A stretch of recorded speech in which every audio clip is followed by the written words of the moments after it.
Miss Opal Lee is the grandmother of Juneteenth. At 94 years young, this Texas activist has spent decades fighting to make Juneteenth recognized as a national holiday. Think about that.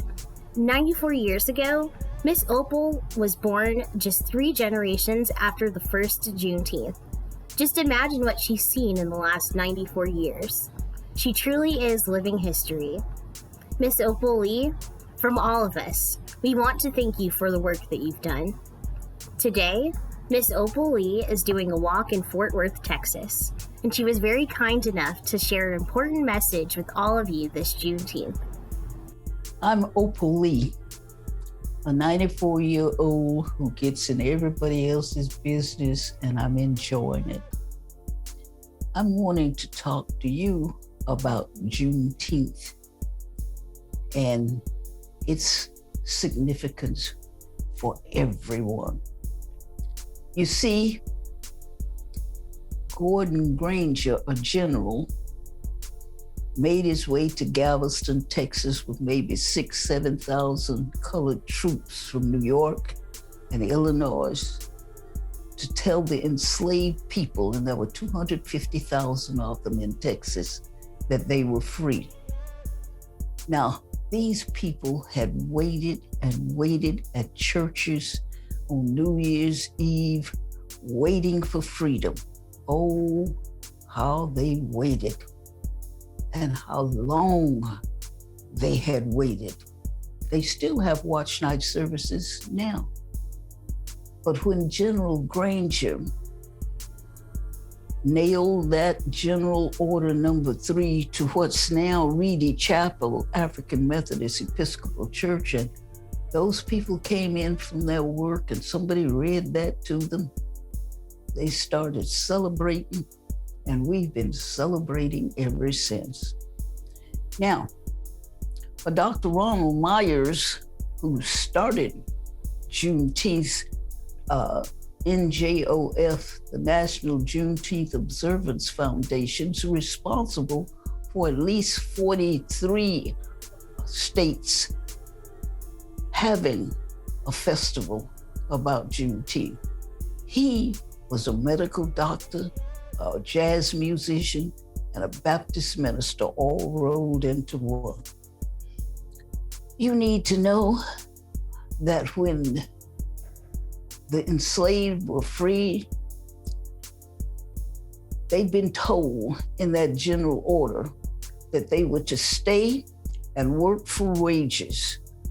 But many of them wanted to find the brothers and sisters and the family members who had been sold off, and they left.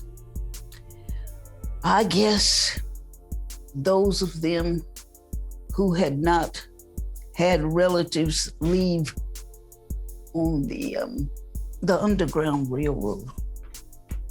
You know, you had people who helped the enslaved before they were freed. They worked untiringly.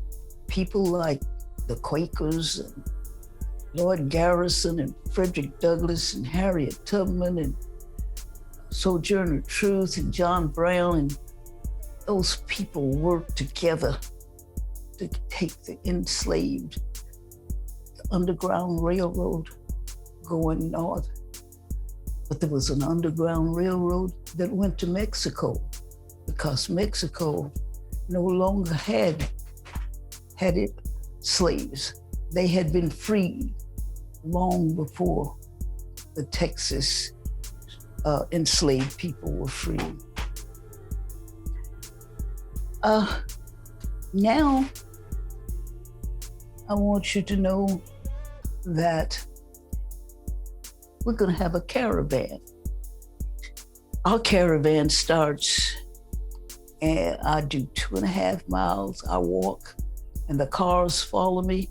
Some people walk with me, and we will go 2.5 miles to symbolize that the enslaved were not free for 2.5 years after the emancipation.